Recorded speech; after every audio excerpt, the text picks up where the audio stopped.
Bringing the Department of Phosphorus Efficiency to your farming operation. That's the topic in this episode of XtremeAg's Cutting the Curve. Welcome to XtremeAg's Cutting the Curve podcast, where real farmers share real insights and real results to help you improve your farming operation. And now, here's your host, Damian Mason. Hey there, welcome to another fantastic episode of XtremeAg's Cutting the Curve. I am joined by a couple of great ones, and we have a great topic for you. We're talking about bringing the Department of Phosphorus Efficiency to your farm. Are we making a spoof off of Doge? Yes.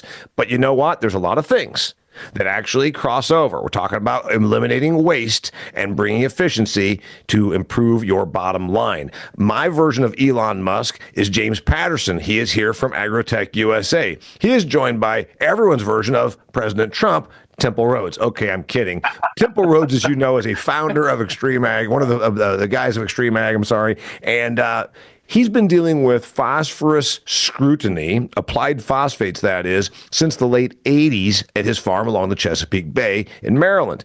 We three were just on a stage in February in western Nebraska discussing efficiency and utilization of applied resources and how we are going to be under increasing scrutiny to decrease our amount of applied nutrients. This is where the future is going. Temple and James and I absolutely 1,000,000% believe this. And if you don't believe it, look at the Wisconsin potential legislation on nitrates in the water. Look at western Nebraska, where 26% of the wells tested were about 10 times the safe level of nitrates in the water supply. Look at the Chesapeake Bay. Look at northern Ohio, where phosphates are found in Lake Erie starting in the late 1990s, and now we've got a regulatory issue. We're talking about decreasing applied nutrients. It's where the future is going, and I've got these two guys that are going to give you the whole scoop. Did I pretty much outline that, James, the way we should?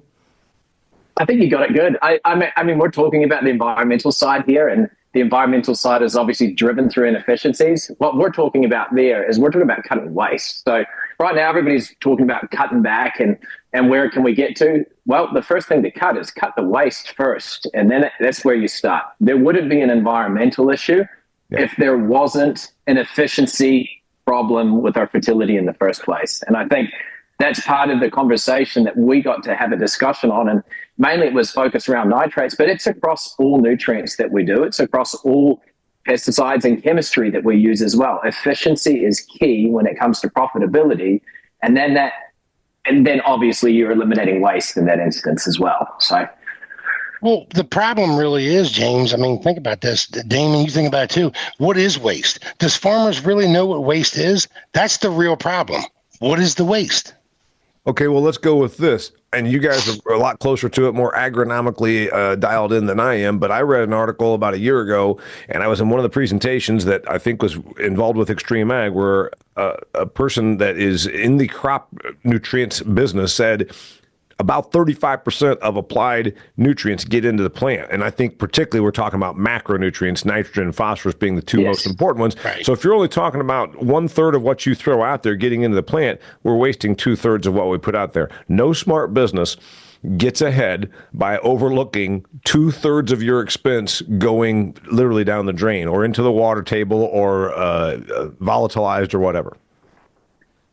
So let's just talk about that with efficiency. So nitrogen is probably more efficient, especially when we look at timing and placement. And Temple does a great job of that now, spoon feeding the crop when he needs it. He's able to get away with less nitrogen in total because he can time it. The challenge with phosphorus, it's a really chemistry-based problem that you have there. So phosphorus is the least efficient macronutrient that you'll use. So when we're talking about 10 to 30% single season availability. So the old school of thought was, and I'm sure Temple, you appreciate this, because it was all about building a bank in your soil. So phosphorus is really inefficient coming in on the front end, but the thing we don't talk about, Temple, is how inefficient phosphorus is in the soil. 2% of the phosphorus that's in your soil is available to a plant at any one time. So you got something with a 30% efficiency coming in. You got the soil that gives it up at a 2% efficiency. It sounds like a pretty bad bank balance for you. And that's why in the past, Temple, you've really had to look at building as big of a cash reserve as possible, knowing that 2% of that's only going to be available. And if you're short a P, you're short on yield.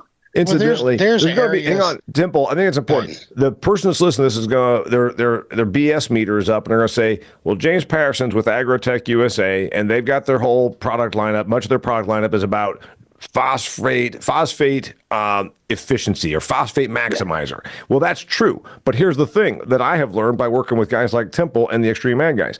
Phosphorus doesn't move. And so the idea that throwing more out there, unless you're putting it exactly where the roots are, you can have phosphorus, is my understanding, and Temple, I think you're the one that taught me this, you can have, your phosphorus test can be through the roof. If it's 6 inches away from the roots, it might as well be on Mars. Am I right about that? Yeah, I mean, that's very true. But what I was going to get at and say a minute ago, there's so many people that are concerned with they're going to mine the soil. So we can't cut back because we're going to mine the soil. And they're all about building this bank. But again, it's back to, you're only going to get a certain percentage back out of that. But there's instances around here where guys have got a ppm of 900 in their soil, but yet when they plant corn out there, and they're not allowed in my environment, being that their ppms are so high because it's years of putting on poultry litter, prior to when we had a nutrient management plan. Well, having said that, they'll go out there and plant a crop there. Their ppms in the soil on phosphorus are through the roof, but yet the first thing that show a deficiency is in phosphorus. It's locked up and they cannot get it into the plant. So it doesn't matter what you have out there. Once you have certain soil types, especially if you have a bunch of calcium out there, it's going to lock right up in the soil. So every bit of the phosphorus that you take and you put out there, you're giving it a chance to lock right back up in the soil. So when you come back and you think about it, that's why everything that I do, we use some type of fertilizer efficiency product, making my fertilizer more efficient and spoon feeding every bit of it across the board, only within the root zone. Because back to what you said a minute ago, Damian, it don't matter if it's outside the root zone, it might as well be on Mars because it doesn't do me any good. Hey, James, I got a question for you about the Department of Phosphorus Efficiency. Before we get into mitigation, meaning how to get that phosphorus using products like yours, the reality is you spoke just a little bit ago about the building up the bank. And I heard that. I'm hearing that when I was a kid. Oh, that farmer's mining that field. They're paying high cash rent because they're not putting any fertility back to it. It seems like we've learned, yeah, great. Matt Miles was the example. That's how we came in contact with your company 5 years ago, was I've got huge phosphate levels in my soil tests, but it's not doing me any good. So this is not a new problem. It's just that we now figure out how to remedy it. And honestly, I think where we're at in general with yields in the States, it hasn't been that big of an issue now. But if you look at, this is just average yields from, say, the late 80s to now. On average, you're needing 50 pounds more P per acre just for the standard yield in the United States. So in the past, you used to be able to get through it. Now we're pushing new hybrids that are more efficient at taking phosphorus out of the soil and compared to old ones. And then we're pushing higher yield requirements. And what people don't realize is that it's starting to show up now. Even with a huge amount of P, people are still showing P deficiencies. So that's bringing awareness. Now we have a whole bunch of more holistic management systems in the industry. We've got biological products. What's one thing all biological companies claim? More phosphorus cycling in the soil. Well, that's the natural process that the plant has. We're trying to make whatever is happening with that plant more efficient so we can get a higher conversion rate. Think about what would happen to corn yields, Temple, if you could move your removal rate from the soil from 2% plant available at any one time and just move it to 5%. Or on the front end, make phosphorus double as efficient on the front end. I mean, those are the things that we need to be looking at. But by the way, the person that's listening to this that's maybe not as agronomic, you just said plant available 2% to 5%. Is there really only 2% of available nutrient that's actually plant available or that's applied available? Is that what I'm saying? So if you talk about what's happening in the soil, and this varies obviously depending on soil conditions and types, but the plant basically, phosphorus, how can I describe this in a really easy way, Temple? So phosphorus is held in the soil, yep? The way plant gets it out of the soil is using acids from its roots. Think about how much acidity a plant can release into how much soil you have in an acre. So it releases a little bit of acid, and then what happens? The phosphorus becomes unavailable, and then the soil sucks out the acidity, and then it fixes back up again. So everybody knows bigger root system, more phosphorus availability. The problem is it's a chemistry problem, and I don't think we can overcome it alone on thinking that we can increase efficiency. Like, we can get to a certain point. It's a double-edged sword. It's what's coming in the front end, and it's how we can extract it on the back end. What about, by the way, you just said also the person that, okay, if you went from 2% plant available phosphorus to 5%, somebody's going to say, oh, you only increase it by 3%. No. If you go from 2% to 5% plant available, you increase it by 150%. Yes. From 2 to 5%. And so that, and it's still, you're still not even using hardly what's there, but you 150% increased the availability to the plant. Yeah. Which obviously then should equate to yields, and you talk about the removal rate, whatever. It's almost minuscule. The removal rate's not even an issue at this point. It's really it's not even. It's neat. You got to remember. We're only talking about phosphorus right now, but we're not talking about the whole thing. Dean, you and I did some episodes on building a fortress. It starts right there. So when you build a bigger root system, because of you're getting more phosphorus in the plant, phosphorus drives energy. Energy drives roots. The more roots you get, the more micronutrients you pull up, the more nitrogen you can pull in. Like, everything works together, but it has to start with something. It starts with the phosphorus piece, in my opinion. Is that true, James? Does it start with the phosphorus piece? Most farmers like to talk about nitrogen. That's as Kelly Garrett says. That's the macroest of all macros. Yeah, the funny thing is in our diet and human beings, phosphorus is pretty important. You need energy to be able to conduct photosynthesis. Yeah, you need nitrogen, obviously, to help expand cells and grow. One of the things that's a little known fact about phosphorus is that we talk about nitrogen in Temple. We talk about different forms of nitrogen that you might use, whether you're using anhydrous or you're using UAN, which is a mixture of ammonium and nitrate. Well, a plant requires energy to take. So if you put urea out in the ground and it converts to nitrate, a plant requires energy to convert it from nitrate into plant available form. Well, what drives energy? Phosphorus. We don't often think about this, that if phosphorus is higher, you're getting better nitrogen use efficiency, and you're getting better energy efficiency by the plant as well. Like, it's just often, here's my assumption on phosphorus. It's not very responsive. If the efficiency is really low, you can see a deficiency sometimes, but it's not like Temple. How many times did you do a trial in the past? This is a good question. And I visited some farms across the United States. Well, a good example was a kid who took over his dad's farm in Missouri. He says, I'm going to fix the soil test. He went out and he put on 300-400 pounds of phosphorus compared to the 50 the year before. Do you think he saw a yield increase? Hardly. Nope. How many times Never. have you rate applied phosphorus, Temple, and seen a dramatic increase in yield? Never. Mm-hmm. I've never seen a difference. I mean, we'll give you, for instance, Chad Henderson, about 5 years ago, Damian and I talked about this early on a granary episode, and Chad went out there and he applied enough dry fertility in strips that he said, I should be able to grow 500 bushel corn on this. Yeah. And he followed it for a number of years. It never made any difference in yield on year one. He thought, well, maybe it just took a while and I'm going to see it year 2, 3, 4. Nope. Never saw a difference. Never saw a difference in the soil test. Never saw a difference in yield. Nothing ever changed. But he spent a boatload of money to go out there and try to fix the soil and get it. Well, it didn't work out.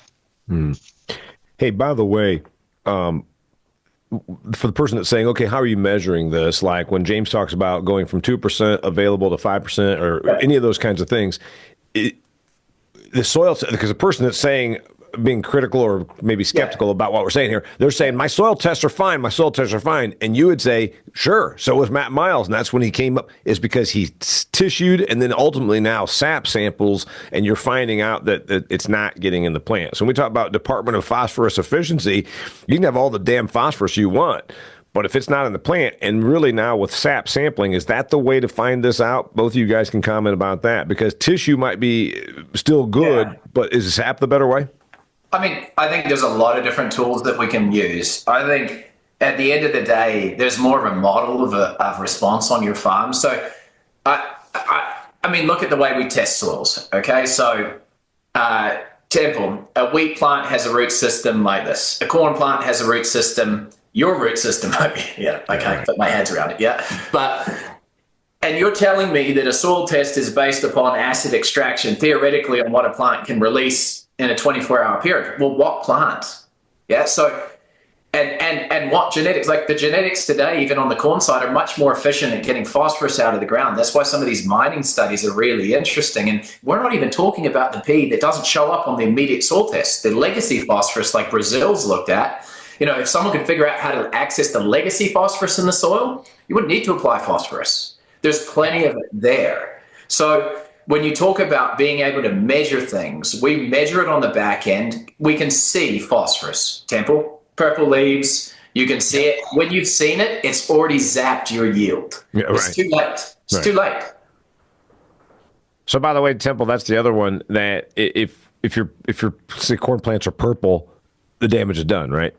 Yep, the damage is already there. Once it shows a deficiency, and I think that's the beauty of you brought up sap samples. That's the beauty of a sap sample, right? So the sap sample gives you kind of a picture of what happened a little bit before, what happens now, and what's getting ready to happen. So I think that's the beauty of a sap sample. Tissue samples are a snapshot of what's happening today.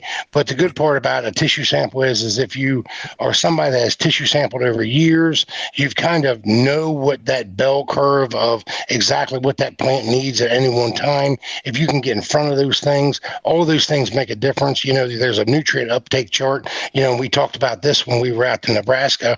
And if you can follow those uptake charts and figure out what that plant needs at what timing of that plant's life, and you get in front of all of them and you spoon feed in, whether it's nitrogen, phosphorus, potassium, whatever it may need, but again, in the right form where the plant can utilize it to be the most efficient. That's what it's all about. And then when we can really start talking about cutting the waste, right? Because does farmers really know what their waste is? I'm not sure that even I know what waste is. I know that I feel like I was wasting a lot of dry fertility being spread on the ground. So I cut it out and I went to a different form and I went to a different location and I went to a different timing, and that seemed to all work out. And if you look at my plants, like let's just say corn, for instance, right? In my just to say at my field day, right, at my home farm, I basically got in front of every window all throughout the season and applied what I thought was at the perfect timing for every nutrient, not just phosphorus, but all nutrients, and got in front of those windows. And it was the middle of September. It was time to harvest corn. I came over here and my corn was still black green. And the only thing that was left that was even, that even looked like it was ready was just the ear. The husk around the ear was opened up and it was dry.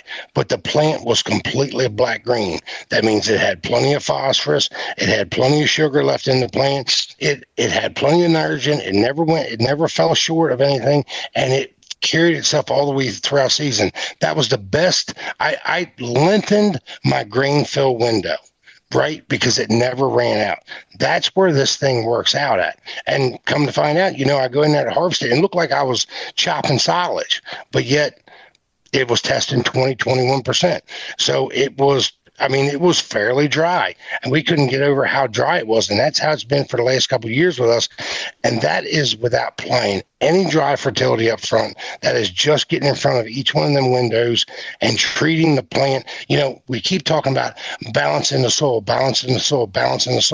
I'm not sure that we have enough time on this earth or enough money to balance our soil. But what we can do is we can balance the plant's nutrition and balance the plant itself.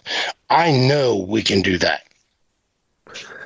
By the way, the person that's listening to this, James, all right, so you got a product called NutriCharge, which makes phosphorus available. You said you've got legacy phosphorus in many soils that you wouldn't even have to apply. I think when we talk about Department of Phosphorus Efficiency, I see a day where a bunch of, I can say this about a lot of things. We look back at how the doctors used to use leeches for healthcare, and we're like, what the hell? You thought like bleeding people out was somehow going to cure them? That's how I think we're going to look at over-tillage and over-fertility 20 years from now, we're going to say, oh my God, we're still in the year 2025. We're doing that. It's not like the 1800s. That's where I think we are. I think, Kelly makes that point. He's like, I think you could probably look at a lot of your fields and cut back by half and not lose any yield. If you the standard there, if you're doing it right. Yeah. So if you use products, if you use products like NutriCharge, or if you have a biological mix or whatever. Yeah. So here's my theory on this, and it might be a little brash, and I'm taking Temple's approach here, where he starts to rile up retail. But I'm going to say that you look at what's happening with Doge right now. They're cutting inefficiencies in the market. Okay, so when we first launched this product, we started the product as a product to improve the equation of P going in. So if we knew that you're averaging 10 to 30% on the front end, and we knew it was a chemistry equation, we built a patented compound that we knew that we could more than double what was the availability of what's going in. And we did tests for years on this, to treat your dry fertility, which is inefficient. And we could show in university research all across the United States that if you cut it by 50%, you would increase yield, and you wouldn't decrease yield, but you would show more P efficiency. The problem is that the entire ecosystem wasn't driven around that situation. It was driven around volume and the mentality around building a bank. So retail didn't really support it. So we went another way. We said, let's focus on getting it into these efficient applications, which if you take P on the surface, it's not really efficient, and you go into a band. That's why starter fertility exists, because we're trying to concentrate P. And it's like if we're standing in the hallway of a high school and everybody's got a Velcro tackle pad, and you throw a bunch of guys wearing Lycra down there, and the guy in the middle is going to make it to the end. That's what's happening in that environment. We're concentrating P, hoping the plant can do it. We're not adjusting the chemistry of what we're doing. In fact, liquid phosphorus ties up faster than dry phosphorus. We're just banding it in an area where the plant can access it. So we said, let's do the same thing there. Let's take this chemistry and let's put it in an inferrer. And then immediately the needle moved. And we've worked for years on this and trying to demonstrate that there's two folds of what we're trying to do. One, if we can make things efficient on the front end, here's the question we always get: are you going to mine the soil? Well, if you double the efficiency of what's coming in on the front end, and on the back end it's only 2% efficient at one time, you're still in a net plus equation. And then secondarily, what we've noticed with guys like Temple driving this research is, what are we talking? We're talking about protecting inorganic phosphorus is what we do, but we haven't thought about it. Everything the plant's doing in the soil, whether Temple's using a humic acid or if he's using a biological product, an enzyme, its job is to take organic P and turn it into inorganic P, which is the same as phosphorus. So we figured there was a double whammy where we could protect what was going in and what's coming out. And I think now, where markets are being where they are, people are looking at changes that they can make to be more efficient, because the waste, there's no sense having any waste. And I think, one of the things that I would heed, and I think everybody's saying right now, everybody's saying, well, don't cut back, don't cut back, don't cut back. Well, that's technically true. Maybe we should be looking at don't cut what? Yeah, right. Yeah, right. We should cut the waste. I mean, we do it with everything else we do. Temple, I've watched you walk around and you're looking at See and Spray technology. You're looking at all this different technology to eliminate waste with chemistry, but we don't do anything with fertility. Well, the problem is we don't. Hang on, I'll throw it out there. The problem with a really good visual that's created by our friend James, I'm still running down that hallway with Velcro on, trying to not get stuck. Because I'm thinking, I'm not thinking about phosphorus getting tied up. I'm thinking about me getting caught. And so I'm still hung up there a little bit. But the problem is back to kind of, and I hate to say this, because I tend to offend people, especially in the retail world. But we don't not just there. Not just there. Actually, you're right. It's everywhere. But when I use this analogy, we spend millions of dollars every year. Farmers do with retailers, and retailers do their job. There's no question about it. But 99% of the time, we're spending it with guys that are salespeople or sales agronomist, and they're not an agronomist, but they're really a salesperson. It's like going into your financial office and saying, I have $1 million and I need the secretary to spend it. And by the way, I want a good ROI on it. You got to be really comfortable with what you're doing. And especially when you're talking about all these cutbacks, like how do I cut back? How do I cut the waste? Do you know who you're talking to even to understand what your particular waste is on your farm? That's what you got to get down to. And that's the bare bones. And that's what's hard to figure out. It's been years for us to figure this out, James. You know that. I've talked to you for years about this. So it's taken us years to do this. Don't think that it's going to be easy, but unless you start to do things efficiently with every bit of money that you spend out there to make the money that you spend safer, you have to start somewhere. So you have to start with efficiency. I don't know how else to do it.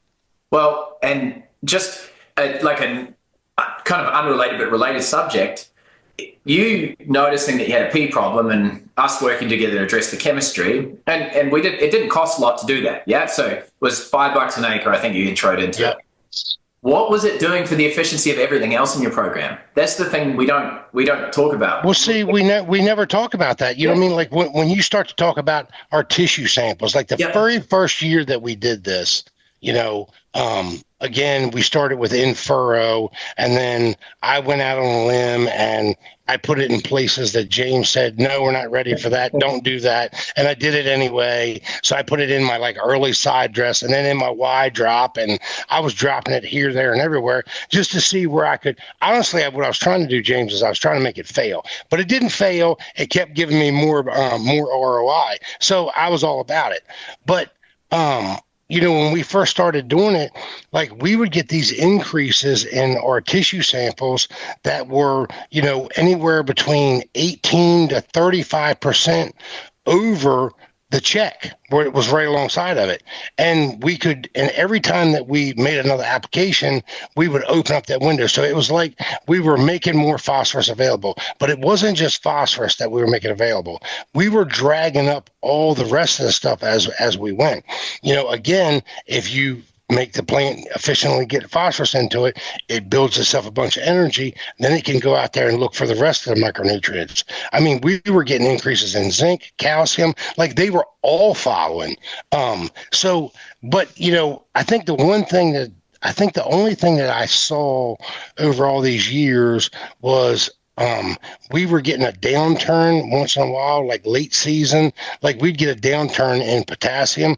But again, it was because I was creating such a different plant that it was starving for potassium. So I ended up having to feed a little bit more potassium through my cycle because of the plant that I was creating. I was creating a plant that wasn't there prior.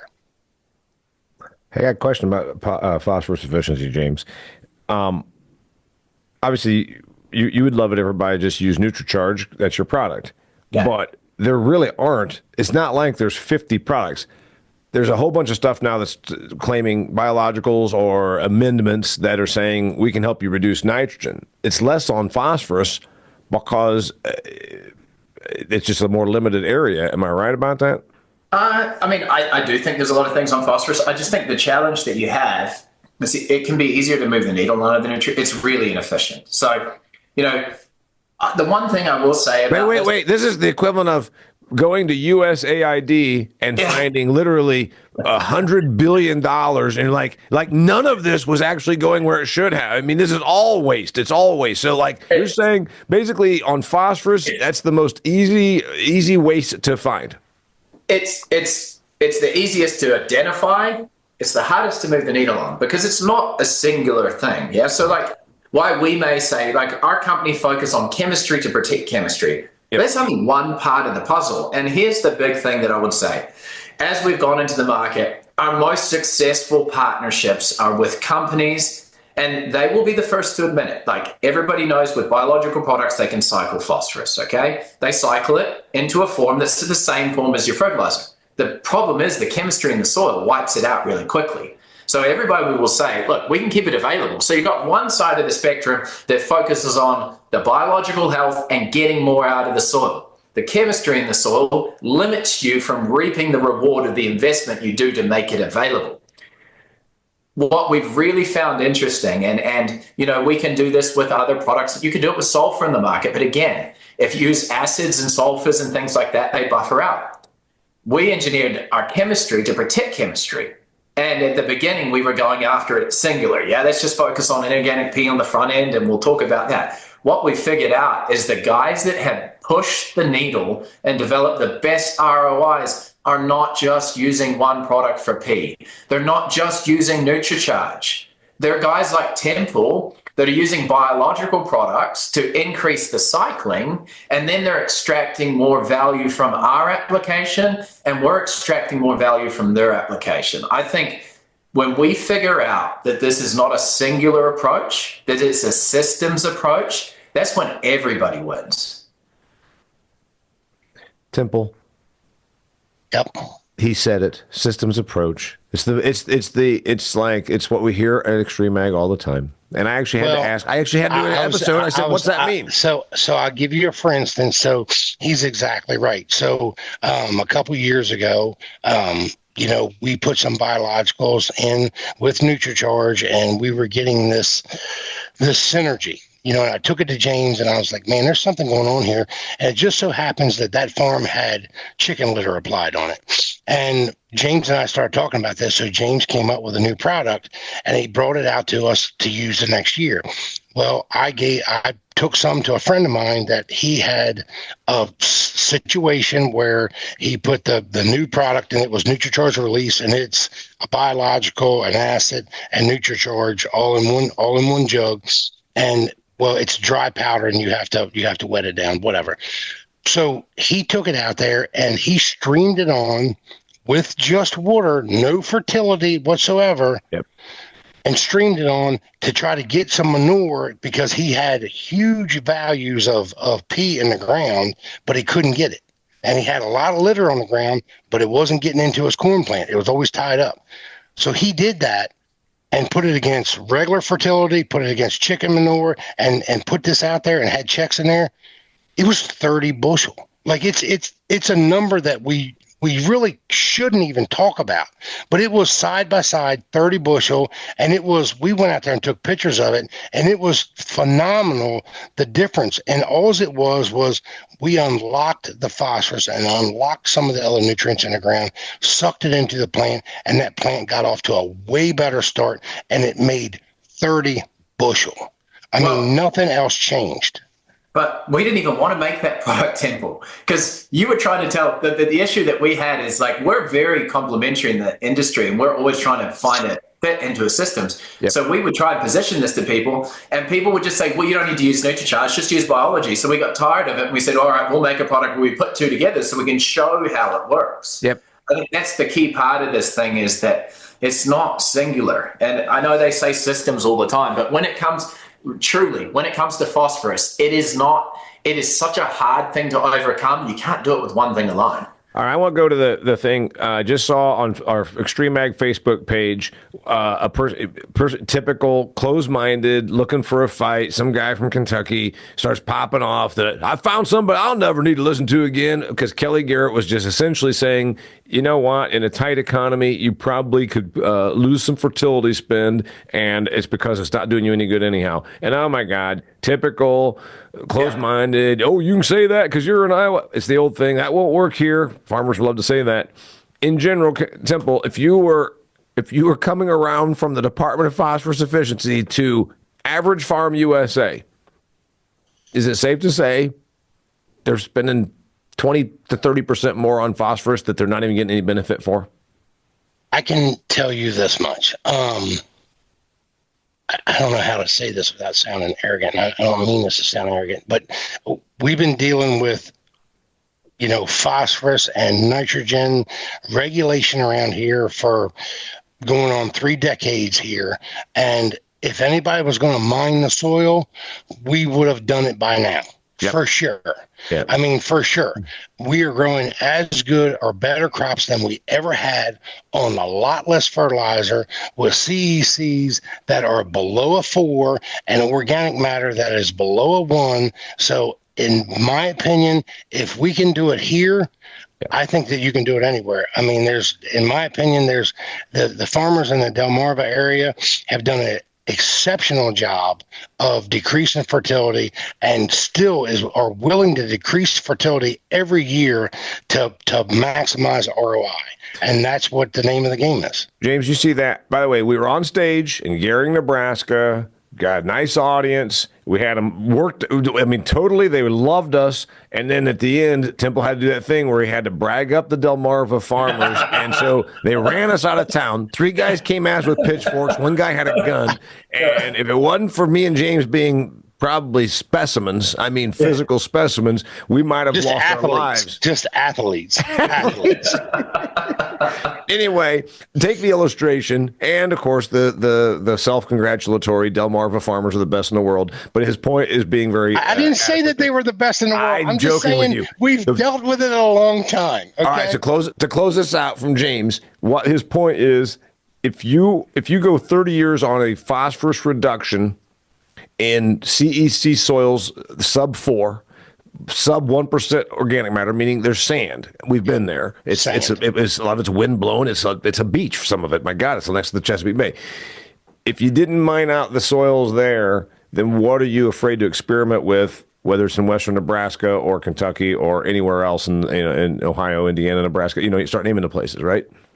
Yeah, I mean, the one thing that I would say, though, Temple, is that most farmers in the States, if you've got something that's really inefficient right now, they can probably cut out pea this year. That's not really the solution here. This is a great time to cut back on something, use something in efficiency, and if you push the needle on it, there's your proof of concept. Yeah, you're going to cut back anyway. A lot of farmers are cutting back on what they do. So invest a little bit in something that will move the needle on pea, and you'll see it. And then from that point, it's just like Kelly did, and people like to throw stones. The only way you're able to do these things is if you step off the ledge and you try yourself. And we're not asking you to risk, no one here wants anyone to risk anything, especially in this market. But unfortunately, historically, phosphorus has been one thing that people have just been like, well, it's $1,200 a ton. I can't afford it. I'm not going to use it this year.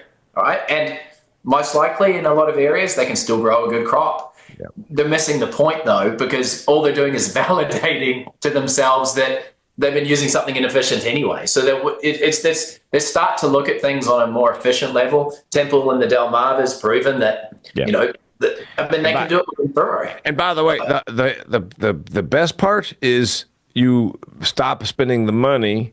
And the worst part is you have to admit that you were spending money unnecessarily ahead of time. But again, that's why we are here for you, the Department of Phosphorus Efficiency, spearheaded by James Patterson. If they want to learn more about your product, where do they go? AgroTech USA. AgroTech USA, and the product specifically is NutriCharge. They have another new product we talked about when we were at Commodity Classics. Go check out that video also. I talked to their agronomist, Molly, about one of their other new products. So anyway, it's a great lineup, and they are a great business partner here of our friends of XtremeAg. Temple Rhodes, our dude, our Delmarva dude, anyway, and an advisor to Department of Phosphorus Efficiency. Say bye, Say bye, Temple. See you guys. Thanks a lot for being here. Till next time, I'm Damian Mason. This is XtremeAg Cutting the Curve. Check out all of our library of great information with people like James Patterson and our other business partners. It's at extremeag.farm. Also, go to our YouTube channel. It's free to subscribe. You can see our show, The Granary, on our YouTube channel, and also a bunch of videos that people like Temple and our other XtremeAg guys are shooting out in the field to help you farm better. Till next time, thanks for being here. I'm Damian Mason. That's a wrap for this episode of Cutting the Curve. Make sure to check out extremeag.farm for more great content to help you squeeze more profit out of your farming operation.